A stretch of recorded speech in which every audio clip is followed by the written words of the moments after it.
the City of Westfield, Indiana Board of Public Works and Safety meeting to order for November the 15th of 2017. Staff, please note the presence of quorum. We do have a quorum. Thank you. Action item number 1, approval of minutes from October 25th, 2017. Having had opportunity to review those minutes, Kate, are there any additions, corrections, comments to said minutes? No, make a motion to approve minutes from October 25th. All right, I will second that. So we have a motion made and approved made and seconded to approve the minutes of October 25th, 2017. All in favor signify by saying aye. Aye. Aye. Opposed? Motion carries. Next item of business, action item number 2, St. Maria Goretti Stormwater Rate Appeal.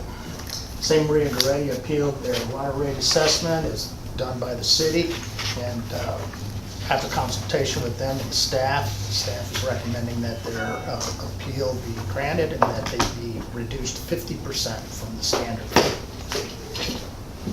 Okay. Is this an annual thing, Brian, or is it just, I mean, is this in perpetuity, or I how? think it'll stay. The only time we would have to look at it again is if they expanded the non-porous areas of their property. And this would put Goretti in line with other, It is, but it's not based on those. I think what you're saying is are in line with, say, Washington schools Yes. and whatnot. No, that the reduction for them is not based on the same request or the same information, but instead because they were both tax-supported entities. And so the council decided that doing that would be just taking tax money from one pot to the other, Yeah. right? And the Goretti reasoning is?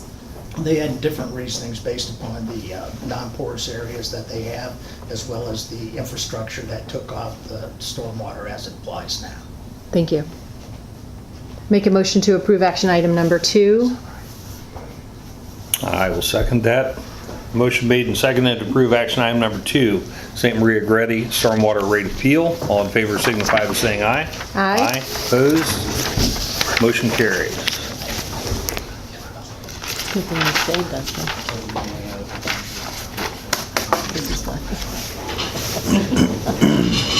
He's like, I got it. On to action item number 3, NDOT excess land acquisition, NCW northwest corner of 191st and US 31. We have a resolution for that, don't we, Jack? Is that the most recent one you sent me today? Yeah, it's the one I had. The 2-page one? Yes, and Phil has it. Yeah, What happens is, NDOT, after the infrastructure expansion in that area, had some excess land. The city of Westfield would like to acquire that property for its own use. You have a resolution in front of you that needs to be adopted so that that can be done. The price agreed upon by both entities is $28,730. Did I remember that right? 760? $760, that's $30 off. How big is the parcel? I'm sorry. I will show you get my bearings here. It is excess land associated with US 31 Okay. project and parcels. And we do have the resolution. Resolutions here. It's huge.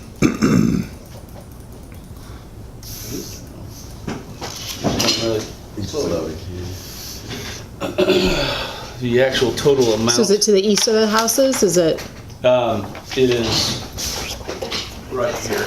So NDOT purchased these parcels along here. Okay. Essentially where you see this old fence row. They built and took what they required. There's some excess pieces right here. That's the land. Got it. Strange that thing works. So Counselor, do we need to approve the resolution, or what's the Yes. process? First one I asked you for. And then this was the No, the second. process is That's streamlined when I because we're didn't- both I didn't governmental get that. units. Oh, because I just asked you for. Okay. There you go. So, you can see this box here. If you drew a line from there over into those parcels there. So NDOT has identified what right away they need for future. Everything else is excess. Local create the parcels. Local entities have the first right to purchase, and we are gonna take this on. Okay. Any questions? No. I'll make a motion to approve action item number 3, NDOT excess land acquisition reference resolution number 17-135. I second. Motion's been made and seconded to approve action item number 3. All in favor signify by saying aye. Aye. Opposed? Motion carries. Action item number 4, Rainbow Child Care Road Impact Fee Reduction Agreement. So Rainbow Daycare, 161st Street. Let's go down here. In the Spring Mill Station area, just east of Shamrock Springs, this parcel here. There it goes. No, it's the one next to it, isn't it? This guy right here. No, it's not. Oh, I see. I'm sorry. I thought you were on the corner. I apologize. I thought you were on the corner of Springville. I was like, I know it's further in than that. Yep, so they came through with a payment plan a month or two ago based on their original impact fee of $170,000. And within that agreement, there was a stipulation that allowed them to do a study, and if the study came back that the fee would come in lower, they would more or less come back with a revised installment agreement, which is where we're at now. So they had a study performed. I'll back up a little bit. The ITE manual is the manual used to establish the trip generations for these types of projects. So the ITE manual does not have good information on daycares. Very straightforward. So these guys did a study with Yarger Engineering. I've reviewed it in depth. I think it's valid. And the study is specific because this is a chain. It's a chain, right? Correct. So but specific to this. It is, but Okay. the data they used references Fishers, their properties at Fishers, Castleton, Brownsburg, and they're basically asking for a pass-by and a diverted link discount, which I reviewed. I'm on board with. It ends up being about a 50% discount. So their new revised fee would be about $85,000, $85,125. So this revised installment agreement, they're still going to utilize the 5 years of payment, so about $15,000 a year. So if there's any questions on that, or if you guys want to see the data, we have that readily available. And you're comfortable with that? Yeah, yep. They originally asked, I think Fishers does, I believe it's a standard across the board 85% discount. I don't think that's valid. The data they provided is 63%, but the diverted length that they have is a little bit too long in my mind, so we kind of met in the middle. We're at 50% on the diverted length, so. I'm good. So essentially, you're approving the reduction based on Phil's justification as well as the new payment agreement. Yep. Make a motion to approve action item number 4, Rainbow Child Care Road Impact Fee Reduction Agreement. I'll second that. We have a motion made and seconded to approve action item number 4, Rainbow Child Care Road Impact Fee Reduction Agreement. All in favor signify by saying aye. Aye. Opposed? Motion carries. Action item number 5, Community Crossing Matching Grant Agreement. We were awarded $670,000 for basically our road maintenance program for us to be our resurfacing. This is just the agreement saying that we will match that amount of money. So in order to get it, we have to sign our agreement. So it's very similar to our LPA agreements that we have on federally funded projects. This is essentially the city committing to spending $670,000, which we already spent, to the matching in order to obtain our half, our 670 grand from NDOT. This is all based on lower stuff, right? Lower distributions. So not from CCNG. Not necessarily anymore. They've lightened the payment requirements.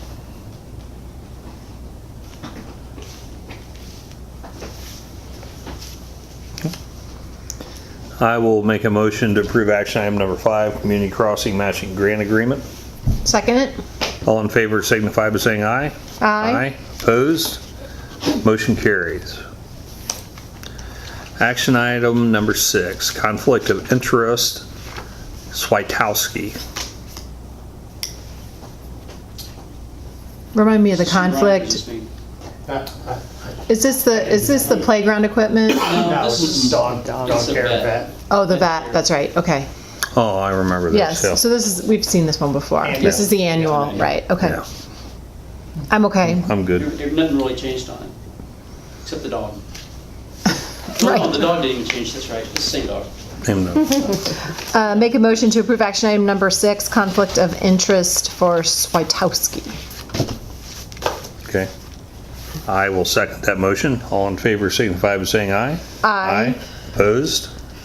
Motion carries. I've already mispronounced his name once. I'm not gonna do it again. Switowski, is that how you pronounce it? I've heard it a lot of different ways. That's how I say it. I'm from the south side of Chicago. I'm pretty sure that's a Switowski. That's how I say it. Polish. Okay. On to action item number 7. This is an amended and restated bond resolution. In essence, it's the same one that was adopted previously, but once we went through the process, there are a few minor changes, nothing to do with numbers, money, or anything. It's language. Not timeline. The timeline should have never been sent out. That had nothing to do with this. That was an internal document. Oh, Yeah. because I looked at the attachment and there were no, I think you said it was redlined and it wasn't. I didn't see any red lines on it. That didn't get posted. Yeah, I sent you the red line in a separate email. Did you Yeah. get that? I did not get that. Okay. I only got the first one. Yeah, I Yeah, sent they're that out. very minor Same day. changes. but Okay. It has to be done for the underwriting. Got it. Yeah, I didn't see that. I mean, I'm sure it's fine, but I was just Yep. curious. Any other discussion? I'll entertain a motion, and I will make a motion actually, to approve action item number 7, amended and restated bond resolution. Second? Which has been made and seconded to approve action item number 7, amended and restated bond resolution. All in favor signify by saying aye. Aye. Opposed? And when you, before you leave, make sure you sign 2 copies of it. I want to take one out, Okay. so you can spend the money. You're giving it away. Entertain a motion to approve the consent agenda.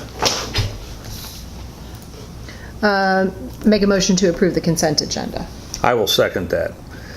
Motion's been made and seconded to approve the consent agenda. All in favor signify by saying aye. Aye. Opposed? Motion carries. On to department reports. Chief Reed. So, we're gonna, it's all the same stuff. There's no major changes. I wanted to kind of give you guys a little bit of what we're trying to do and implement. So, really, the vast majority of what we do are care homes, but Yeah. we're trying to figure out impact of that kind of stuff. Not just care homes, affordable housing, all those kinds of things. How do they actually impact the fire department? So, we're developing these things called impact calculators. Can you say that again, Chief? I didn't hear you. We're developing these things called impact calculators. I gotta see if I can. Impact calculators? Yeah, so go over on the left. Say nursing home. You go on the sidebar. You have to go to that sidebar and scroll down. My computer. Oh, Help down on Kingston E. And then I don't know how. Her name out. there. What is that? So we're going back and we're taking our data and importing our, the figures for Westfield Fire Department, and we're trying to go back and these are each of the fire stations in their district. This will be the new station. That's just kind of a placeholder for that right now. But basically, if you see what we can do, there's stuff behind it, right? So these are the figures in terms of what we how we kind of figure some of this stuff out. And then you take on other pieces, and we don't need to go into that. But the real piece that you want to see is that as we begin to say, this begins to give us a couple of things in terms of. Is that first? Yeah, I can change number. Sure. So we'll just say, so if it goes to 100 beds, then it'll change the number. So it directly, we can talk about how it directly impacts. And so areas that we really, care homes, I think what we're gonna see in residential communities is not gonna be, there will be not that much impact in terms of residences. But again, like affordable housing, we think Casey Acres. We've done just some basic pen and pencil stuff, and what we know is that the $200 a month makes a tremendous difference in terms of how many times you actually go visit. It's that loop. So those are, I guess I was just gonna say, that's kind of what we're gonna be able to do. So when they bring these things in and sit down with Matt and his group, we can begin to talk about what the financial impact of that would be when they come in. I'm really more interested in over here. So like if I say it's a 150 bed facility,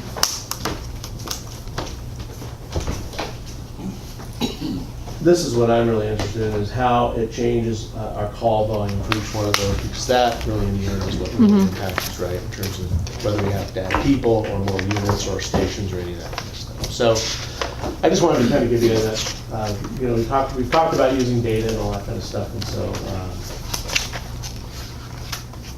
just kind of some of the stuff that we're doing. That's all. That's all I got. Chief, how do you capture visitors and visitors to the community? So if I said to you in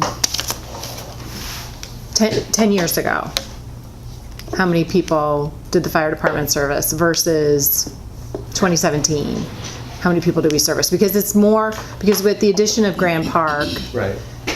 how would you account for, like, how would we figure that out?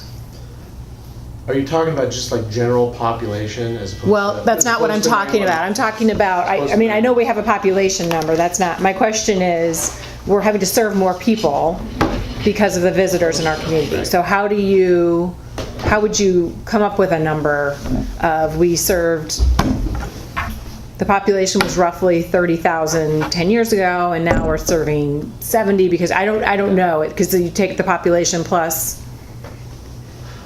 I guess I would answer, one, a lot of what we have to do is, it's obviously retrospective, right? I'm not exactly sure what you're answering, or asking, but here's how I'm gonna answer that, and then you can tell me that you didn't answer the question. It's not about people, it's about risk. And so the example I use is that I can have a subdivision of 5,000 homes that are sprinkled, and I can have a subdivision of 5,000 homes that aren't. Dense. Same population, different risks, right? So that's kind of how we really look at that is I would say, as an example with Grand Park, I think what we will see is the clientele that comes to Grand Park currently are all, I would say, people with disposable income would be the nicest way to say that, right? Because they're taking their kids all across the country to play soccer and to do all that stuff. I think the Colt group that comes to that probably going to be a different demographic, right? I think you're going to get a much more diverse group with regards to that, and I think there's a potential for more activity from our perspective, and I imagine from his. That just goes to, but it's all, right now it's all just kind of guesswork on our part. We just have to kind of see that. I mean, I think we're prepared for that in terms of that's what our anticipation is, and so we're building plans to figure out how we're going to deal with that. But until we actually get in the middle of it, it's hard. I'll ask you offline what I'm trying to get to. Okay. You're right, you didn't answer it, but I appreciate the response. Well, no, I'm not.